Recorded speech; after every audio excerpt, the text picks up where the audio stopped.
father of our nation, Mahatma Gandhi, opined that money is not evil, but its sinfulness lies in its immoral earnings and wrongful use.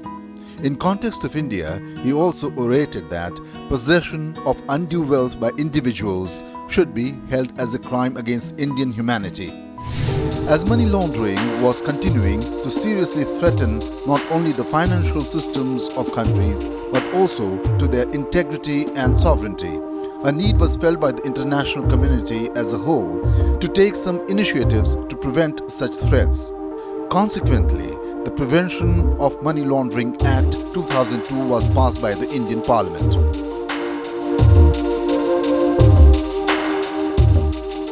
As we celebrate with great pride and joy the journey of 75 years of our independence, Sansad TV has launched a unique series titled 75 Years Laws That Shaped India, deliberating various landmark laws that have been adopted during these golden years.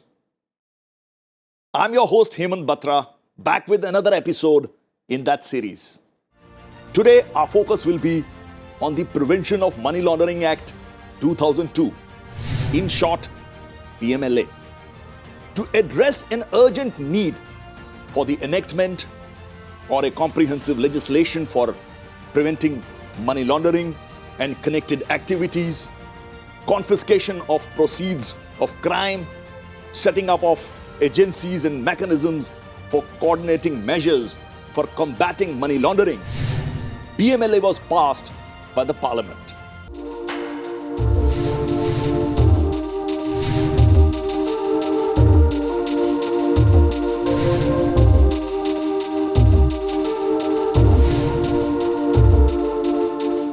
To deliberate on this momentous legislation, we have with us two very eminent guests in the studio.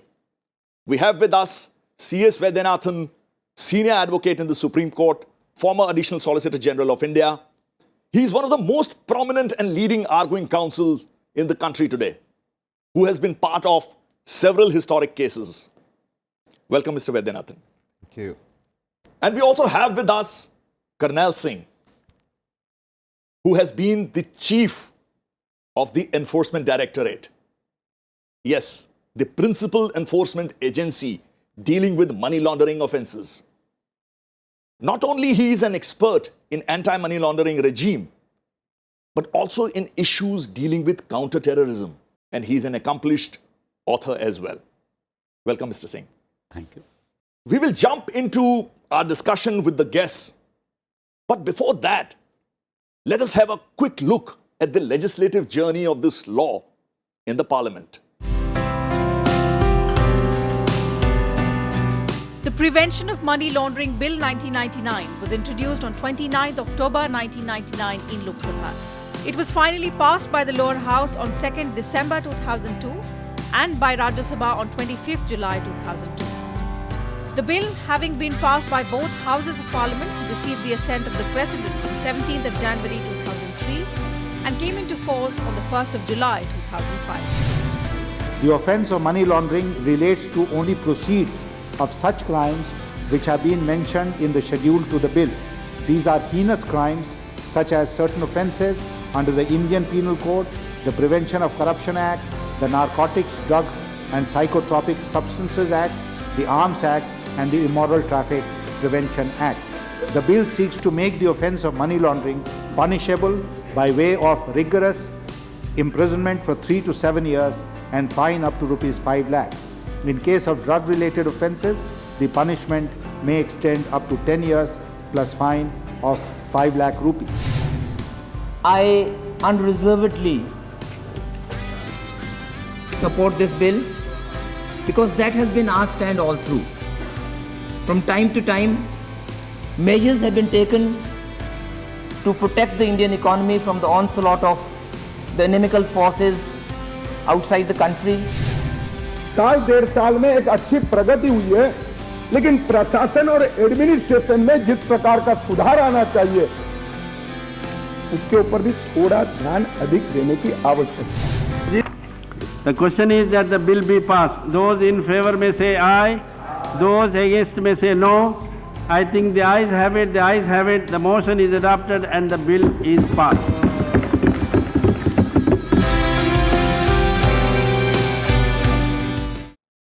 Mr. Vaidyanathan, it is claimed that this law was passed predominantly to implement certain declarations and resolutions of the General Assembly of the United Nations, more particularly 1990, 1998. Could you please enlighten us as to what did these declarations and resolutions obligate or provide onto the member nations, which kind of led to even India passing this law? See, this is a very unusual kind of legislation in the sense that normally it's the domestic compulsions, domestic circumstances which give rise to passing of a legislation. But this was a matter of universal concern, and therefore when all the nations in the world found that persons who are engaged in crime, drug-related offences were converting their ill-gotten money and wealth, Right. and laundering and making it legitimate money. So they had, and then finding places where they can perhaps have it, the tax havens, havens which do not ask for names, and therefore they convert the ill-gotten gains into legitimate money. So these had to be traced, and then the persons had to be proceeded against. And therefore this is in that sense a unique kind of law. Right. And perhaps time has come now to again look at it, because we are now facing a situation where cryptocurrencies are taking over. Yes. And this kind of ill-gotten gains, the proceeds of crime, Right. illegitimate money are finding their way as cryptocurrencies and then become legitimate. Very and important point. Very significant point. Because that is an unregulated field. It was in order, the main focus at that time was in regard to controlling the spread of drug money and being used for the purpose of terrorism, and therefore destabilizing democracies. These were the purposes with which this was originally conceived. Right. But today, of course, the whole basket has been enlarged. Right, right. Mr. Singh, leaving aside these declarations and resolutions, I'm sure there were some domestic factors as well, which contributed in legislation of this law and even labeling it as one of the milestone and landmark laws in the compilation of India's exceptional laws. What do you have to say on this? See, we have to understand the purpose of this law. A criminal should not be allowed to enjoy the fruits of crime. That's the basic purpose. Absolutely. Secondly, what happens is, suppose there is a mafia group. The mafia group, the people at the top, they enjoy fruits. Right. But the thing is executed at the bottom level. Right. Therefore, what is required is the financial trace. Right. If you are able to trace financially, we will be able to reach to the top. Right. This is the basic purpose. Right. And therefore, target in this case is organized criminals, Right. terror financing, Right. and the white collar criminals who are using the business structures to launder the money. Therefore, what this law does is, it has two agencies. One is Financial Intelligence Unit. Right. FIU, which is known as, yes. Yeah, which collects intelligence from all the financial institutions Right. and other non-designated institutions. I see. It collects two types of information. The one is the rule-based, which is called cash transaction reports. I see. And another is the suspicion-based, which are called suspicious transaction reports. Right. Now, FIU analyzes those suspicious transaction reports and cash transaction reports and then send to various agencies like Enforcement Directorate or CBI or the Income Tax Department or the local police for further looking into that. Right. Second is the Enforcement Directorate, which goes into the investigation, Right. which finds out where the crime money has gone Right. and forfeit that money the people who have laundered the money, they could be brought to the trial, to the court. This particular act also gives certain extra features. Right. The one is reverse burden of proof. That means if the investigating agency is able to tell and to prove in the court that this person was involved in a crime and he has proceeds of crime. Right. Therefore, any money which is seized from him, he has to prove. Second is about the admissibility of the statement given before the investigating officer in this particular case. Right. Like the statement before a police officer is not admissible in the court, but a statement before enforcement directorate officer is admissible in the court. I see. That is another aspect. And another is very important thing is restoration of property to the victim. Even at the stage of trial, if the court decides, Right. they can restore the property to the victim. So victim is compensated in this particular act. I see. And finally, it also lays down the structure for the international cooperation. Right. Mr. Vaidyanathan, this law has undergone several amendments. We are considering this statute in the current form with all amendments put into it. Let us get on with the fundamental question. What is money laundering? What does money what constitutes money laundering? What is essentially illegitimate money? Right.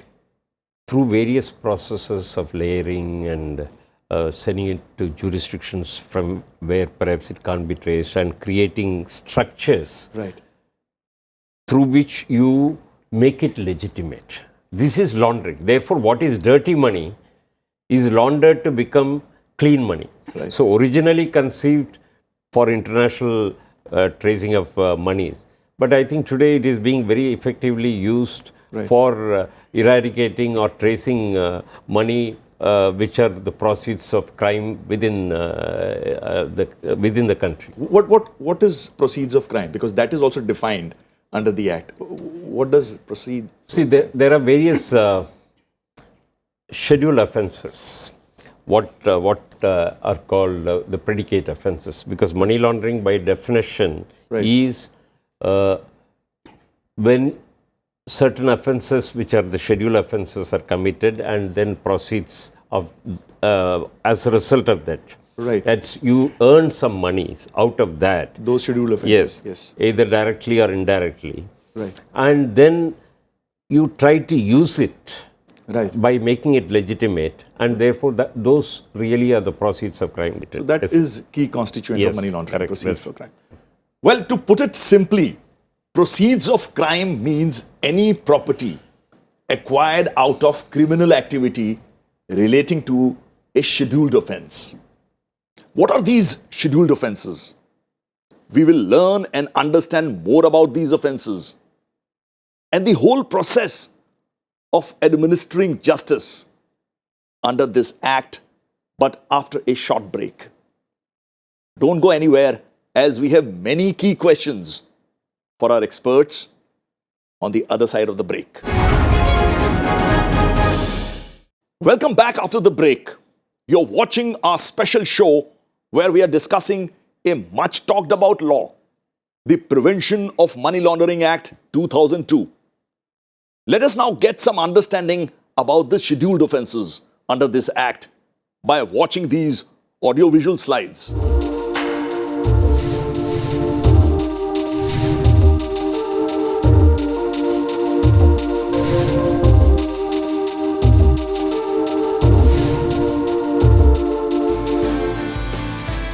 The Prevention of Money Laundering Act provides for an extensive list of offences under its schedule.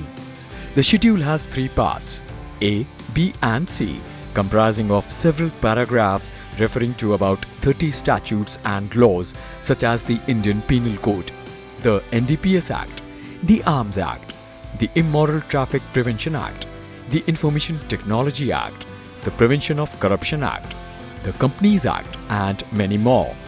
Each law in turn stipulates a set of sections in that schedule, a violation any of which will be regarded as a scheduled offence, or in other words, money laundering. Mr. Singh, let me come to you now. The list of offences is long. I think there are about 150 offences which are branded as scheduled offences. Right. And if I'm not mistaken, 45 offences alone are from IPC, and then there are about 10 plus offences from NDPS Act and so on and so forth. Right. Now, what actually, intrigues me is Part C of that particular set of scheduled offences, which deals with cross-border application of the law. Kind of extraterritorial jurisdiction application of the Act. Can you tell our viewers a little more about what is this extraterritorial application of this Act? See, the money laundering is not restricted to one country. I see. Yeah, obviously. They try to take money from one country to second country to third country so that they are not traced. That is basic the understanding of the criminals. So, PMLA Act under Section 2 RA defines what is cross-border transactions. If a crime is committed which is under Schedule A, B or C in a foreign country, and if that is also a crime in that country, in that case, if that money is transferred to India, right, then it is a cross-border crime of first type. I see.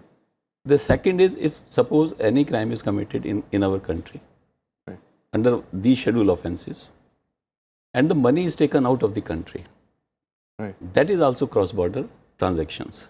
Right. Now the question is when we are dealing with the investigation of the cross-border, we have to trace the money, we have to trace the evidences which are located in the foreign country, and it becomes difficult when you are investigating in a foreign country. We have the investigate agency has to go to the court in India, right, get the orders which is called letter rogatory, and through the Ministry of External Affairs it is sent to the foreign country.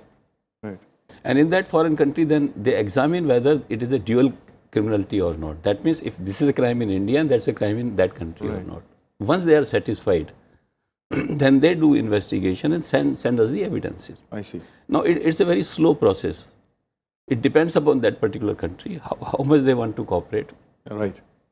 In our PMLA, there is one whole chapter, chapter 9, that deals with instruments, how to get the evidences from the foreign countries. But what happens is sometimes the money trail could be moving from India to, for example, Dubai, then Dubai to Switzerland, then Switzerland to Singapore, and it takes a lot of time. Right. And therefore, the international cooperation is becomes very relevant. Very relevant and very important. Absolutely. In investigating. But it's, sorry to interject, but it's quite ironic that, despite this law having got born out of, declarations and resolutions of General Assembly, political declarations of General Assembly of the United Nations, still one has to go through the same old methodology of seeking assistance of domestic courts to get cooperation overseas. See, that is right, but there is one positive thing, and that is the Financial Action Task Force.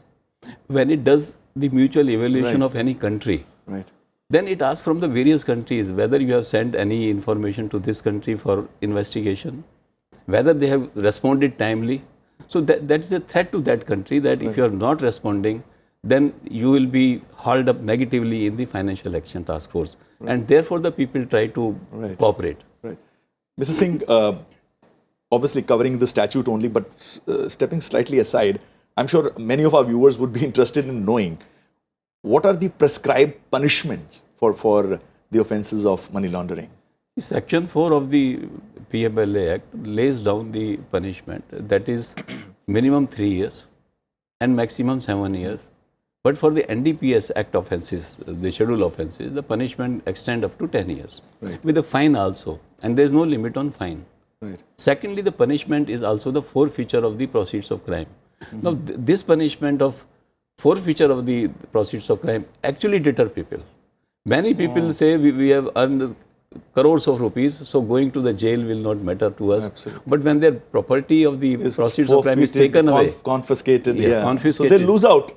So they lose out whatever gained out of this. And over and above that, they have to go through the rigors of imprisonment.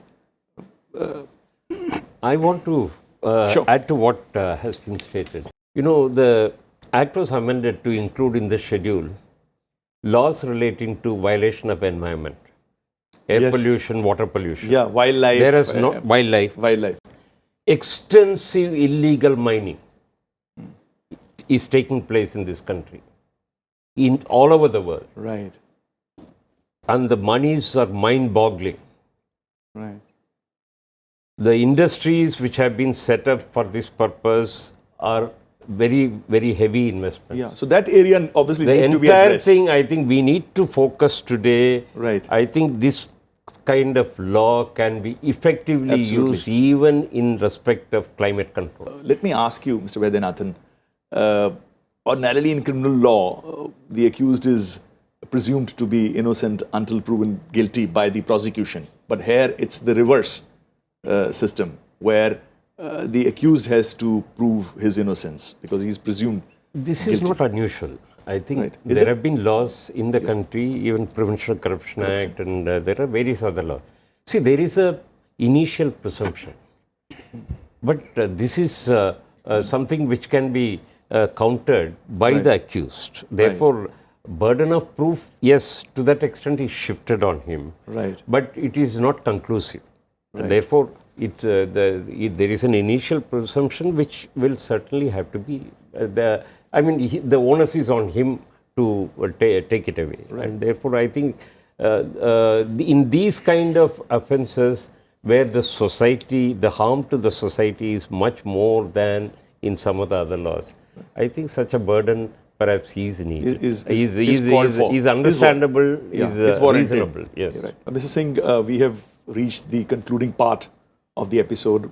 We are short of time, but we would still like to get your views with regard to a couple of important questions. One, if you could share with us the process of adjudication part, the administration of justice, how does it proceed and how are the appeals preferred? And finally, I also want you to touch upon that because you have been the chief of the Enforcement Directorate, do you think that this law in the present form has been able to address the menace of money laundering? About your first question about investigation, Enforcement Directorate gets inputs from FIU, each state. Each state as well. There's a nodal officer in each state which sends what are the cases registered. I see. Secondly, we get from the FIU, Yeah. the multi-agency center, the regional economic offences councils. So we get all inputs. On the basis of that, it is decided which case to be taken up. Right. Then the ECIR is registered and investigation is started. I see. Thereafter, the money is trailed to find out where it is. It is attached. Right. When the money is attached, it goes to the adjudicating authority. I see. Adjudicating authority It's like a quasi-judicial. Yes, quasi-judicial authority, which takes a call whether the proper procedure has been followed or not. Right. And thereafter it confirms or does not confirm. Right. If the adjudicating authority confirms, then we take possession of the property. Now this is very, very So significant. first is the symbolic. First is symbolic, but And second then is taking possession of the actual property. possession. Yes. The person can go against it to the appellate tribunal. Right. So that's And- the appellate part. Yes. Right. And then can go to the High Court and then to the Supreme Court. Right. That's a procedure. Simultaneously, the charge sheet is filed in the court, right. where the court decides The criminal part of criminal it. part of this. Yeah. Penalizing. And if the court finds ultimately the conviction, then the property which was taken possession gets confiscated into the government. Person can go to the High Court, to the Supreme Court about the appeal against the orders of the Very aptly described based on the statistics available. How do you address the second question? See, Enforcement about the Directorate, sufficiency of the act. Yeah, Enforcement Directorate has worked very hard in a large number of cases and has attached a huge property. Right. But still there are certain grey areas. Right. For example, what happens if the schedule offence Yes. is acquitted Right. to the money laundering offence? Now this issue is pending with the Supreme Court. There are a few cases Right. in which this has happened, and the Enforcement Directorate has made appeal that it should continue. I see. Second case is, suppose the money laundering offence does not get into the conviction Right. because of certain technicalities, not because of the evidences are not there. It is called non-conviction based forfeiture of the property. I see. And the third area which I find is about, suppose there is no offence has been registered, schedule offence has been registered. What happens to the, even if the crime has taken place, the case is not registered. Right. Now, some of the countries like Australia and New Zealand had come up with certain legislations pinpointing that under these circumstances, even if there is no schedule offence, the money laundering offence can be investigated. I see. The fourth area of concern is, see, this PMLA Act lays down certain procedures. Right. But it says under Section 65, wherever procedure is not applicable, you take recourse to CRPC. Right. Now, under Section 45, it says it is a cognizable and non-bailable offence. Non-bailable, yes. Now, cognizable offence under CRPC is that where police can arrest a person without warrant. But this Act debars police. So then, does ED officials... So that's a grey area. Yeah, that's a ED officials are bound by Section 154 to Section 153, 173 of CRPC. So the lack of clarity there. So that issue is also now with the Supreme Court. Well, it's time to take viewers' question. We have a question from Dr. Shivani Singh, professor at MIT University, Noida. Let us hear what she has to ask. I want to know whether an accused of PMLA will be prosecuted for both the scheduled offence under PMLA as well as the original statute of the said offence. And if yes, will it not tantamount to double prosecution for the same offence? Would you like to respond? See, we have to understand the difference between the schedule offence and the money laundering offence. The schedule offence is a crime. Right. Suppose somebody has done a crime and earned money out of this. Now, how the proceeds of crime has been converted into the legal money, that process is the Prevention of Money Laundering Act. So they are totally, entirely two different areas. Different compartments, yeah. And therefore, both are tried in the court, the schedule offence as well as money laundering offence. And this does not invite... There is no overlap at all. Double jeopardy, because the investigation is on the different aspects. Different aspect altogether. See, the invocation of the Act, PMLA, is predicated on his having committed a particular scheduled offence. That doesn't mean that he needs to be prosecuted and punished only for the predicate offence, because this is an independent offence of converting illegitimate money into legitimate money. Right. Well, I wish we had more time for the discussion, but we have to respect the confines of the time as well. Hence, we will have to conclude this episode now. Thank you so much, both of you, for sharing such knowledgeable views with our viewers, audience. Thank you. That's all we have in this edition of the program. You can send your feedback at sansad.tv@sansad.nic.in. You can also connect with us on various other social media platforms. Thank you so much for watching 75 Years Laws That Shaped India. Goodbye and stay safe.